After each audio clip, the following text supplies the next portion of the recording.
Okay, abusia breaking news ano any a project ede ato your screen no enchen ede amamono NPP minority leader Alexander Afenyomarkins rushed to hospital as public account committees orders prosecution of ECG staffs over 180 million cedis of unapproved spending. Dr.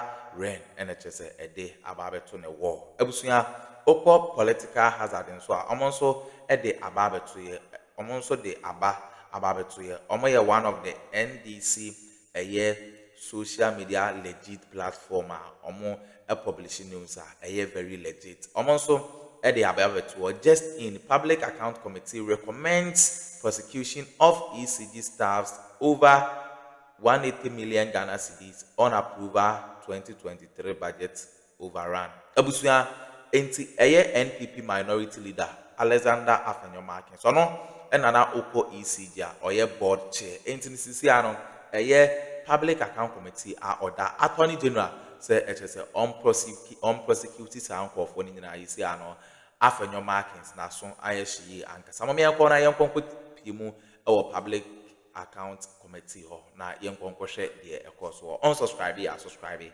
like na share ma from so enter into me enka bi aha Ghana politics avenue so medamase 9.3 million was your budget, but you spent 12.2. Staff fuel. Hey, did they drive around the world? Budget was 2.8. And you spent 3.6 million. Communication expenses, ECG. Their budget was 4.2, but you spent 7.9 million. Consultancy, budget was 40 million, but you spent 58.6 million. All these you did it on your own without even board approval. Industrial relations, your budget was 2 million, but you spent 13 million. Stakeholders' expenses, your budget was 3.1 million, and you spent 49 million. And you want to increase our tariffs. Publicity, your budget was 5.7 and you spent 21.8 million. Professional fees and subscription, you are supposed to spend 731,000 cedis and you spent 1.5 million. Overseas travel expenses, you were supposed to spend 14 million and you spent 29.8 million. Call center expenses, you were supposed to spend 23.5 million, you spent 29.3 million. So budget approval was for 144 million, you spent 333 million. That's excess of 189.2 million. This shows financial indiscipline. And the recommendation over here is that sanctions under Section 96 of the Public Financial Management Act 216, Act 921, should be applied to the officers involved. We also urge management to efficiently monitor and control the company's expenses. CEO, those managers who were involved, I'm recommending that they need to face the Attorney General for prosecution. It's just simple and short.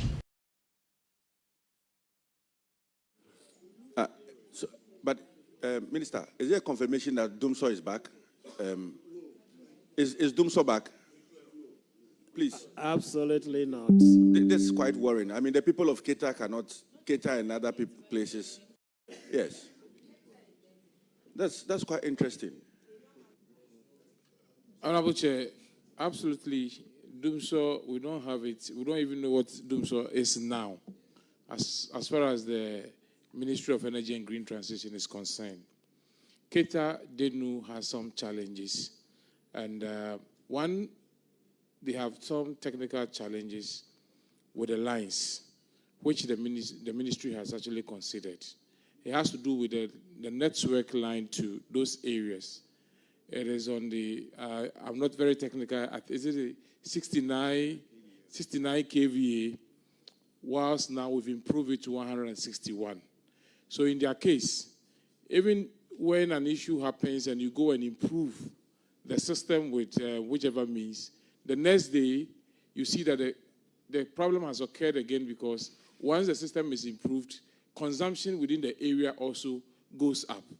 So we have noted it, and it's part of our programs or the project that we want to undertake within next year, where we are going to look at the transmission lines from for the Eastern Corridor, which is part of it. So for now, we are only doing some remedial works, but the major work will be done within next year.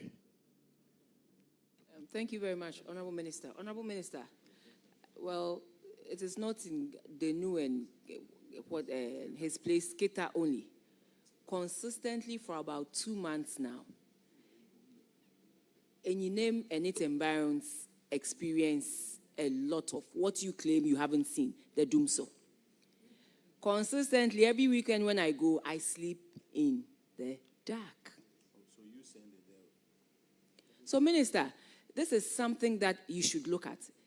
We don't want to do politics with it. This is an issue that needs to be addressed. Just last weekend, over the weekend, I was there.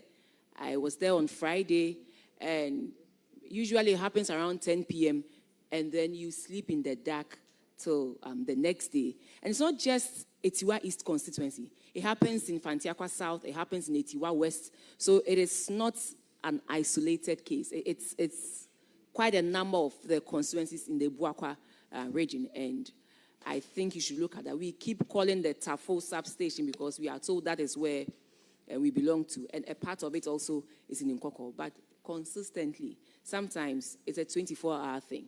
And so I believe that as we've had the opportunity to meet ECG and the Minister for Energy and Green Transition, we should make our case to you to see how best you can solve this problem. You claim it's something you haven't seen. It is not the Doomsaw you have seen, but we think that it is whatever you want to describe it.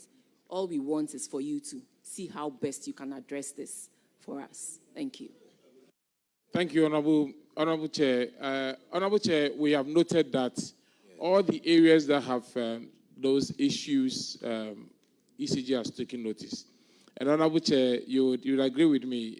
I think this one, once you have brought to my attention, just as the other one you brought to my attention, and I made sure it was fully resolved, this one too, we'll make sure that we'll resolve it. I must state that it is true that the other time we're having some serious challenges with the electricity in our district, Etiwa East District Office. And I drew your attention to it, and you fixed it for us. So I believe that just as I have drawn your attention to these things in these 3 or 4 Ebuakwa regions, you go ahead and do it again. A reset is changing everything, but I don't think that is what we are asking for. We are asking that you fix the problem.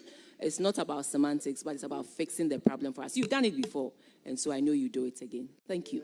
Yeah, Madam, just to let you know, it's not Doomsaw, it's Doomsiesie.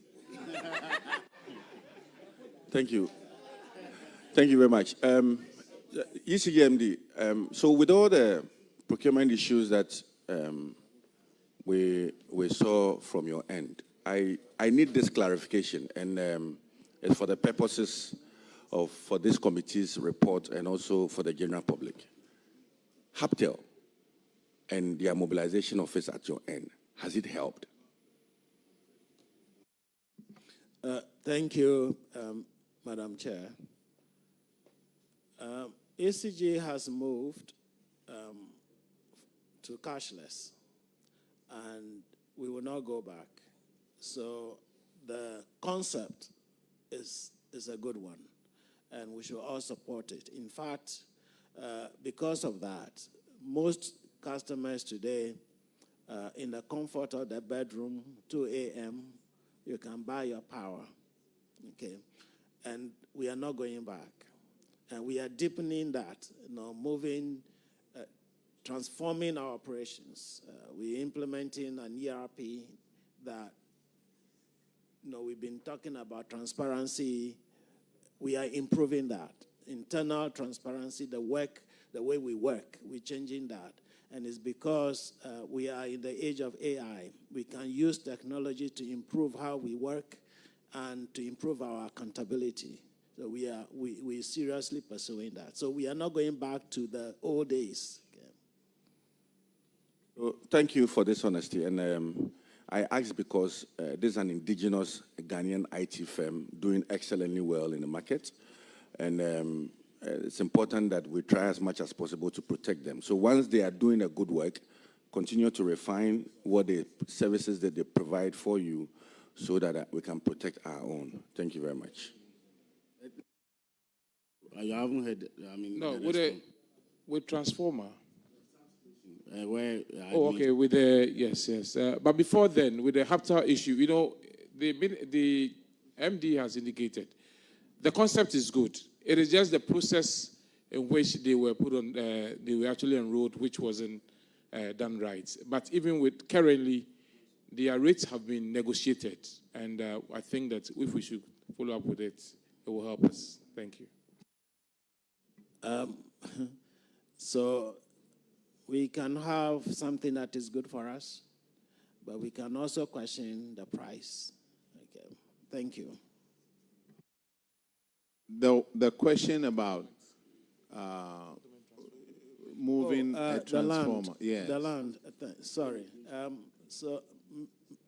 Mr. Chair, my Director of Operations just confirmed that it has come to our notice, so we will work on it.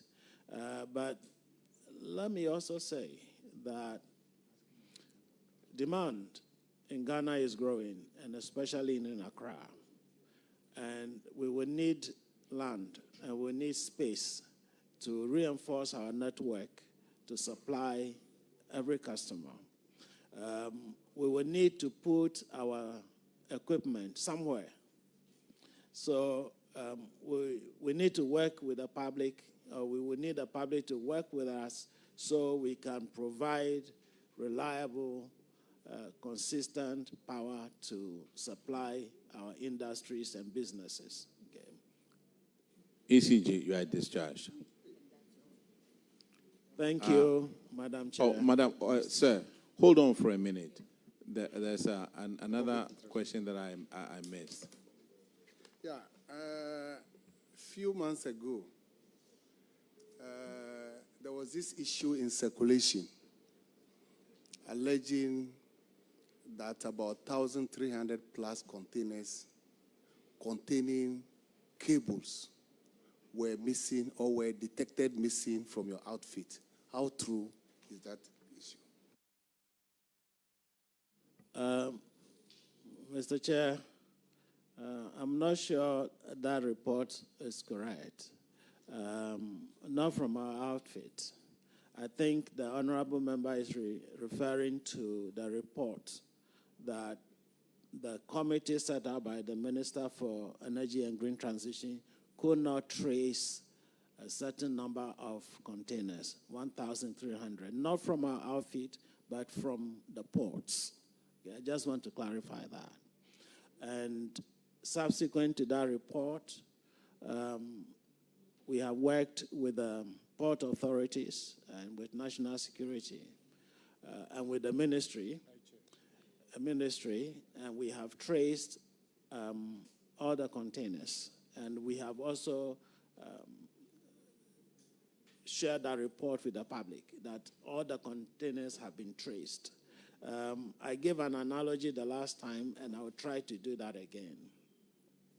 That if I put 2,000 Ghana cedis on my wardrobe, and I go out, and I come back, and I I find that it's only 1,000 that is there. I would say that I'm missing 1,000 Ghana cedis. But if my wife comes back home and said, oh, I took your money when I was going to the market, then I have found my 1,000 that I said was missing. So we couldn't trace the containers, and later we set up a committee and we found the containers. Okay, so we didn't say it was stolen. We couldn't trace them. Thank you. So just to add to it, I think this question, currently there's a committee that is ensuring the evacuation of all the identified containers. And I happen to chair that committee. So we are in the process of evacuating the identified containers. The truth is that where the containers were to be located, which the committee reported as cannot trace it, we've seen some of the containers, but at different terminals. So just as he said, if the container was to be at maybe, is it Aviance or, and it is seen in a different terminal, we can at this point say that you have it missing. It's been found, but initially, when it was reported, they were not being located.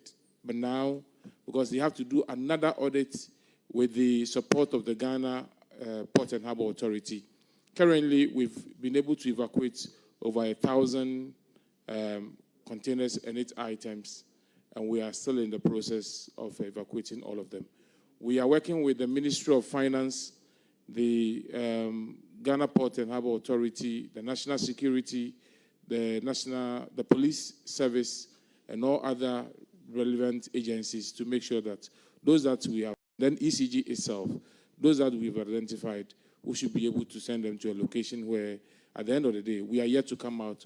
Officially, we'll come out and with a report when we are done with evacuation. Thank you. Please, what measure are you putting in place to ensure that this doesn't reoccur? Thank you, Mr. Chair. So the question was, why will we import things that we needed and the things arrive at the ports and we will not clear them? We have changed that. So every month we set money aside. We know the containers that we are expecting to arrive. We make provision when they arrive. Within the 14 days allowed, we take them out. That's what we're doing now. Every month, we don't have a lot of money. We're cash strapped, but it's cheaper for us to borrow money to clear the goods than leave them at the port. The demurrage is much higher than the interest we will pay. Thank you. In addition, the ministry have also applied that ECG should only order for items that they need. In the past, we realized that there were over procurement, and some of the items that they procured at that point was not needed. So they also didn't see the need to immediately even evacuate them from the port. So now it is need-based. You only order for what you need. And with the Ministry of Finance, is a commitment authorization, I think that is also going to help to check the procurement processes. Thank you. Thank you. Okay, Minister, you and your team, you are discharged. Thank you very much. Now, we're calling Bui Power.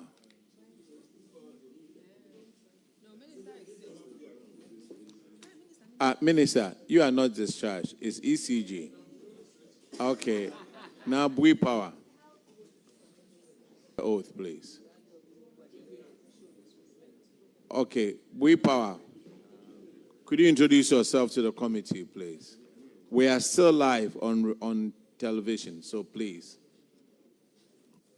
I am Engineer Kowedu Akosam, the acting CEO of Bui Power Authority. My name is Eric Sam. I'm the finance director. My name is Franklin Nana Adai, Head of Legal. I am Harrison Kweku Edifo, Deputy Director of Finance. My name is Victoria Tabika, Head of Internal Audit.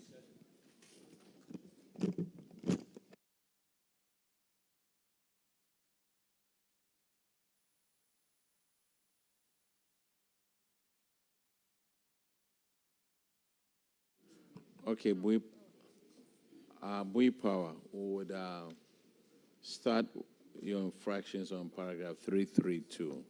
And Honorable Bauer will take care of that one. Thank you, Mr. Chairman. Bui Power, your infraction relates to overdue power generation bills. And the amount is frightening. 729,776,253 United States dollars.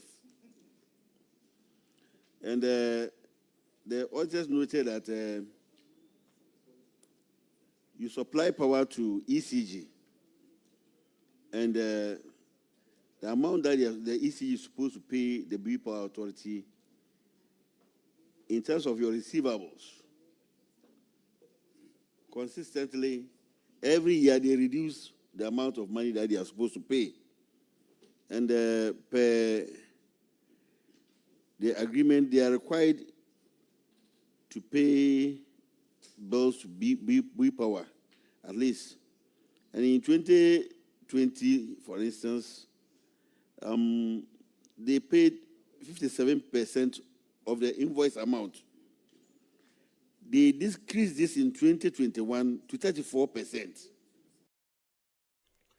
Okay, abusuan we ne ensema ekoso ewo political highway so public account committee and it say de mu bowura ho a abusuan na enye asem keto akra unsubscribe ya subscribe like na share ma afofron so ensa into me and kabia ha Ghana Politics Avenue. So and don't forget to click on the notification bell so never any update we ever drop biano once a bit to me aka medamase.